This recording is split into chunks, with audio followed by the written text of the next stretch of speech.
La puerta se cerró frente a ella y la habitación quedó en una oscuridad casi absoluta, salvo por la rendija de luz tenue que se asomaba por debajo de la puerta. Exhaló profundamente al tiempo que se dejaba caer sobre sus rodillas, y después se reclinó hacia atrás con lentitud, buscando algo de comodidad. Era un cuarto de conserjería polvoriento que ofrecía poco confort. En aquel momento poco le importó, no extrañaba la seda de sus habitaciones o su privacidad, solo extrañaba la calma de dormir, nada más que eso. Las constantes batallas la dejaban cada vez más exhausta, y cada vida perdida, cada centímetro reclamado por el enemigo hacía la situación cada vez más desesperada. A su vez, la necesidad de encontrarla fuerte y esperanzada se volvía cada vez más urgente. Era la princesa mestiza, la portadora de la esperanza. Si ella flaqueaba, ¿qué esperanza podrían llegar a esperar los simples mortales? Portadora de la esperanza. Susurró para sí misma en su soledad, para después maldecir ese título entre una risa irónicamente trágica. Con frecuencia olvidaban que ella también era humana, una primarca sí, pero con el mismo derecho a sentir pánico y duda que cualquier otra persona. Hace muchos años había renunciado a ese derecho en pos de llevar a cabo la tarea que el emperador le había encomendado de la mejor manera que le fue posible. Sin embargo, nunca le había pesado más ese deber que en soledad, que en público podría llegar a creerse el papel que estaba interpretando, pero en soledad la desesperación la quebraba hasta que cayese rendida por el peso del cansancio. No notó cuando cayó dormida, pero el sueño que vino a su mente le era nítido. Se miró como una niña correteando por los jardines de Illandén, escabulléndose por entre las rocas y arroyos, y escalando por los árboles huyendo de un monstruo. Podía ver claramente ese gigantesco ojo rojo y negro que la buscaba sin cesar, pero no distinguía con claridad el resto del cuerpo. En cuanto veía esos tentáculos espinosos acercándosele, salía corriendo sin el cuidado de examinarla en profundidad. Hermana. Escuchó como un susurro retumbante que la sacó de su fantasía. De pronto se dio cuenta que estaba en un sueño y el monstruo que la perseguía había pasado a la irrelevancia. Miró a su alrededor buscando sin saber el qué, pero sabiendo que no lo encontraba. Por aquí. Dijo, esperaba que tuviera que voltear en alguna dirección, pero estaba frente a ella como si hubiese estado ahí desde siempre. Conrad, ¿realmente eres tú? Creo que puedes verlo por tu cuenta. Me alegra mucho volver a verte, aunque sea en estas circunstancias. Sabes que siempre es bueno ver a un hermano. ¿Cómo es que estás aquí? No recuerdo que te supieras proyectar tu psique. Han pasado muchas cosas desde la última vez que nos vimos. He aprendido cosas y también he olvidado otras. Tengo un mensaje para ti. He encontrado a Magnus y a Vulcan. Los tres estamos de camino a Terra, pero no podemos desplegar nuestras tropas. Mortarion ha capturado el astropuerto de León. Deben recapturar esa posición, reactivar las torretas antiaéreas y mantenerlas activas todo el tiempo posible. Entiendo. Los hijos de Horus y los portadores de la palabra están tomando posiciones peligrosas que cercarían el palacio interior. Si eso llegase a pasar y nosotros nos quedamos en la Puerta de León, no tendríamos lugar al cual retirarnos. Lo siento. Hacemos lo que debemos, para eso fuimos creados. Brice, calla. He sentido al gran enemigo observándome desde que tengo memoria. La he estado ignorando deliberadamente, pero la siento. Siento su respiración excitada soplándome la nuca, y sus ojos intensos clavados en mí. Siempre la he sentido. Si llegase a morir, ¿ella reclamaría mi alma? Lo siento. Mereces algo mejor, Brice. Te voy a extrañar. Perdón. No me di cuenta que estaba aquí. Le dijo Quetzali apenada. Brisca ya no había captado que había despertado hasta un segundo después de haberla visto. Descuida, creo que dormí suficiente. Estos días no hay lugar donde caer muerto, ¿cierto? Esa era una expresión de Tabe que se refería a dormir, pero en aquel momento pareció una broma de macabra. Aún así, Quetzali rió con incomodidad y respondió: No hay duda. Quetzali, nunca me disculpé contigo por lo de Chondax, no apropiadamente. No hay nada de qué disculparse. Tenías un deber, y lo cumpliste. No hay nada que explicar al respecto. Entonces déjame agradecerte. Tú no tienes poderes psíquicos, tampoco eres tan fuerte como Teutano Sigismund, ni siquiera como Nayala. Aún así, guiaste a tus hermanas cuando no tuvieron a nadie. Sé que cuando se enteraron de la traición de Denato, muchos quisieron seguirle. Pero tú no. Muchos Aestartes se creen superiores a los humanos, porque pueden hacer más cosas que ellos. Somos más fuertes y listos. ¿Pero qué somos si no sirvientes del emperador? ¿Y qué es el emperador si un no sirviente a la humanidad? Si el imperio de la humanidad se queda sin humanidad, ¿entonces qué nos queda? Yo no lo sé, y no lo quiero averiguar. Quería escucharlo de ti. Descansa. Mañana te enviaré al Sanctum para que cubras nuestra retirada.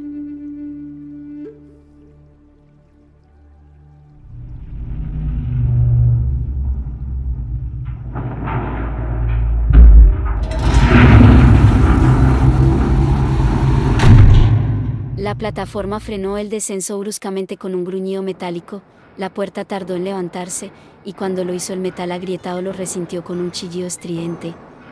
Del otro lado de la plataforma de roco cemento había tanque, la mayoría eran carros de combate estándar Lehman Russ, dispuestos en fila para mantenimiento. Otras variantes se agruparon aquí y allá, sin ningún orden que Josafat pudiera reconocer.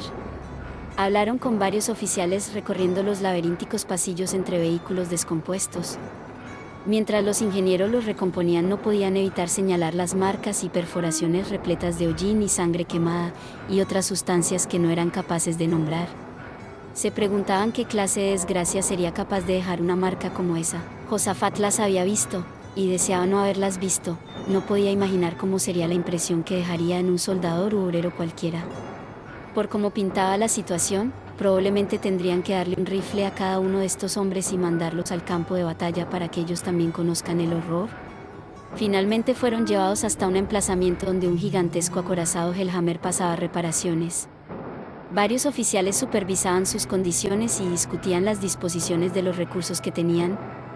Los pasos de Josafat fueron lo bastante pesados como para ser advertidos con anticipación, por lo que no tuvo que saludar cuando arribó.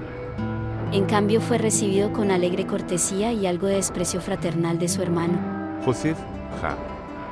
Empezaba a preguntarme cuándo me visitarías. Me alegra verte, Raad. Al momento de abrazarlo pudo notar con claridad lo holgado que le quedaba el uniforme, había perdido peso, igual que todos ahí.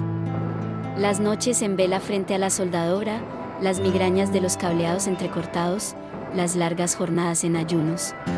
Tal vez no era tan espectacular, pero era su propia batalla, y la libraba con orgullo. Escuché rumores preocupantes de allá arriba. Raad. Escuché que sobreviviste a la batalla de Sábita y a la de Trisolian. Ya sabes lo que decía la abuela, soy más difícil de matar que de mantener con vida. Lo decía porque en su niñez fue un chico inquieto y muy bravo. En una ocasión escaló una verja de la casa de un vecino buscando una pelota, pero cayó de esta y se rompió un brazo. Cuando llevaron a Raad al hospital descubrieron una soldadura en su brazo. Ya se había roto el brazo previamente y nadie se dio cuenta, seguramente porque temía el regaño. Raad tenía solamente 3 años. Todos auguraban que sería un conquistador estelar excepcional, pero resultó ser incompatible con la semilla genética de Denato, pero Josafat sí aprobó las pruebas. Aunque Raad era el mayor, se había acostumbrado hace años a verlo hacia arriba, aún así, seguía comportándose como ese hermano mayor que te golpea cuando le divierte y te defiende cuando debe.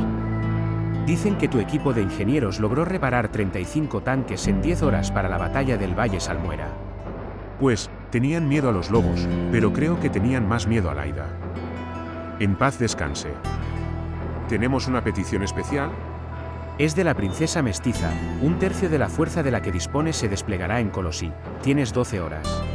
¿1/3? Preguntó Raad perplejo.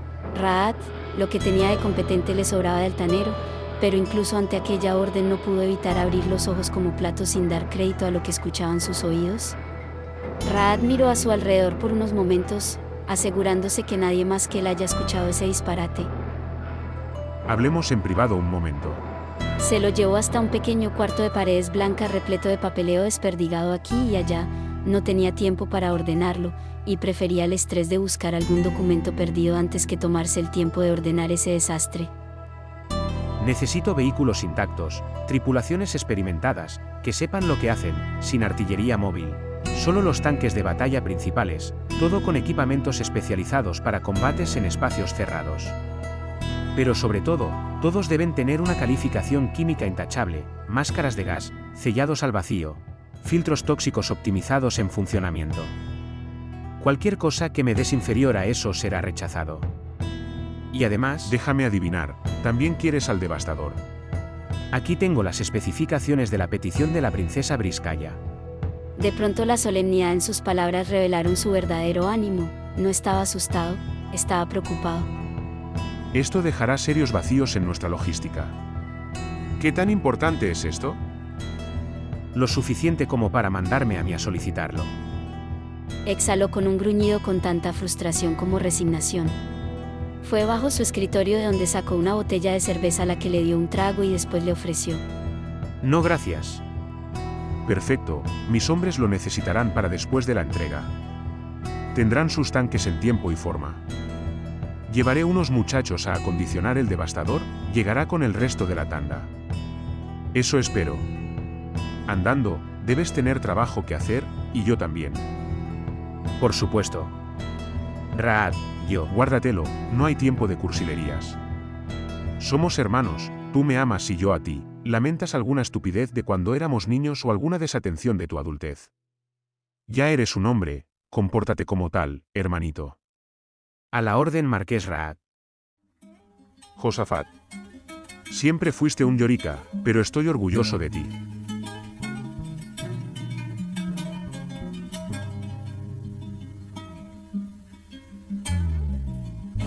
Atención, dejen su trabajo por un momento, tengo un importante anuncio que darles. Josafat ya se disponía a irse cuando escuchó a Raad decir desde lejos, de pie sobre el Hellhammer que reparaba mientras los hombres se agrupaban a su alrededor. Decidió quedarse a escucharlo, aunque sea para tener un mejor recuerdo de él. El emperador está bajo asedio y los traidores están derribando los muros del Palacio Imperial. Pero esa mierda ya lo saben. Saben lo que hay en juego. Pero tenemos la oportunidad de hacer la diferencia. La princesa Briskaya nos ha pedido el tercio de nuestra fuerza principal para el campo de batalla en 12 horas. Sé que parece imposible, pero esos capullos abrieron un puñetero portal infernal del tamaño del sistema solar. Si ellos pueden hacer cosas que parecen imposibles, nosotros también. Y les diré algo, cuando la jornada termine y los tanques sean entregados celebraremos con las 47 botellas de cerveza que tengo guardadas en mi oficina. Hagamos que esos traidores de mierda sepan de qué estamos hechos. Aquello solo bastaba para medio vaso para cada hombre, pero eso pareció motivarlo lo suficiente para gritar envalentonados y volver a su trabajo con espíritu renovado. Tan resuelto como la abuela. Susurró para sí mismo antes de cerrar la compuerta del ascensor que lo regresaría a Colossus. Para cuando llegó llevaba marchando con paso apresurado desde hacía horas, y en aquel momento no fue diferente.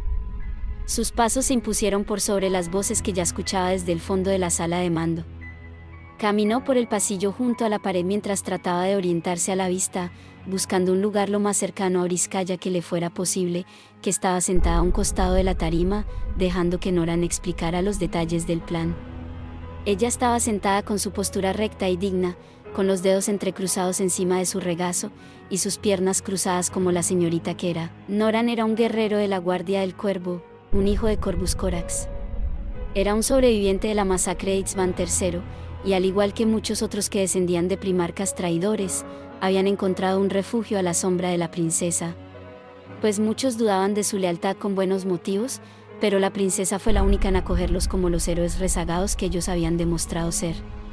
Tal vez, en parte porque a ella también se le había llamado traidora, y también había probado su valía. Héroes rezagados que somos. Pensó para sus adentros recordando que Denato era un traidor a todas luces, con frecuencia lo olvidaba, y con mayor insistencia se obligaba a no rememorarlo. Sabemos de dónde vienen. También sabemos que el primarca de la 14ª ha ascendido una nueva forma, una ala que expande su fuerza y resistencia obscenamente, y a medida que reúne más de su especie a su alrededor, su fuerza solo sigue aumentando. No ha abandonado su fortaleza, pero la desesperación que proyecta desde ella es tan poderosa como cualquier arma que posea el enemigo. ¿Pero por qué no abandonarla? ¿Por qué no usar su nuevo poder abiertamente? Porque no es un tonto. Sabe la carnicería que se está desatando aquí abajo, sabe que los hombres mueren en tal cantidad que hasta lo más grande puede desmoronarse aquí. Está haciendo lo que hace un buen general, reuniendo sus fuerzas esperando a dar el golpe indicado en el momento indicado. Cuando en que sus enemigos estén lo suficientemente debilitados como para que él llegue y pueda rematar a quien quede en pie. Si es así, entonces es un cobarde.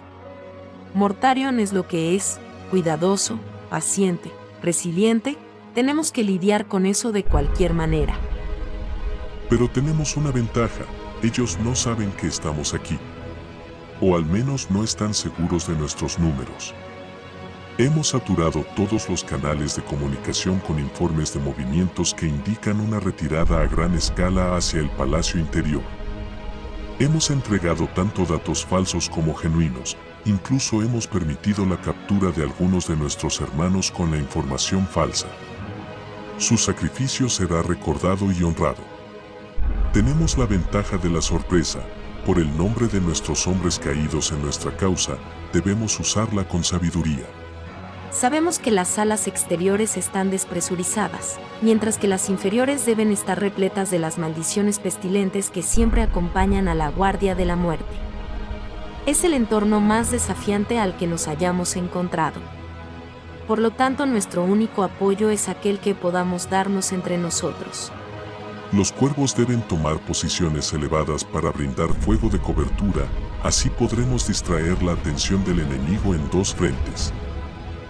Para pensar en aquello debemos primero llegar hasta allá. Hay 5 kilómetros desde aquí hasta el puerto del León. Mi hermano Raat usó exitosamente un carro acorazado orco en Sábita y lo hizo llegar a Terra. Lo conocen como el Devastador. Es lo suficientemente grande como para desplegar 1000 astartes, y lo suficientemente rápido para encabezar la columna de tanques. Un vehículo así de grande disparará las alarmas, perderemos el factor sorpresa. Es un lujo del que no podemos prescindir. No si hacemos un hechizo de desatención. Su halo podría encubrirnos lo suficiente como para arribar al astropuerto. ¿La princesa sería capaz de mantener un conjuro así por todo el trayecto? Cuenta con ello. Hay trincheras enemigas en todo el trayecto, no será un barrido limpio siempre. ¿No has visto al Devastador? Es gigantesco. Podría aplastar un Dreadnought con cualquiera de sus 6 orugas. No buscamos mantener el terreno, solo pasar por ahí. Nuestro ataque romperá la línea de suministros del frente, dará un respiro a las barricadas en el Sanctum, los traidores volverán a temer el desembarco y los cielos nos volverán a pertenecer a nosotros, al menos por un tiempo. Si dejamos pasar otro día, tal vez 2, él será capaz de emplazar sus fuerzas a placer, y entonces todo estará perdido, aun si nosotros seguimos peleando. Las cartas están sobre la mesa, los dados fueron lanzados, tenemos lo que tenemos. Perdemos esto y los defensores quedarán cercados para morir de fuego enemigo, hambre o vejez, la forma que le plazca a Horus. Ganamos si lograremos llevar la bandera lo suficientemente lejos para que alguien más pueda terminar el trabajo. Mortarion tiene los números, tiene la fuerza, tiene las posiciones, tiene todo cuanto se podría tener, excepto una cosa: nuestra convicción. Hemos hecho todo lo que se nos pidió, servimos al propósito para el que fuimos creados a pesar de las dificultades sin rechistar. Y hoy más que nunca tenemos la certeza de que estamos peleando en el bando correcto, igual que ellos. Por eso son lo que son, bestias mugrientas casi sin raciocinio, muy lejos de la humanidad que los engendró. Ese es el destino que espera a cada ser humano sobre la faz de la galaxia si nosotros fallamos. Ellos pelean por nada, por muerte, porque no saben hacer ninguna otra cosa. Nosotros tenemos la bendición de luchar por algo más grande que nosotros mismos, por eso estamos destinados a la grandeza. Si moriremos aquí, en un mundo vacío carente de cielo en cual regocijarse, entonces que sea una muerte digna de recordar. Llevemos la justicia del emperador a sus apestosos traseros, y llévenme ante mi hermano para que, con la eternidad como mi juez, terminaré con su hedionda pestilencia para siempre.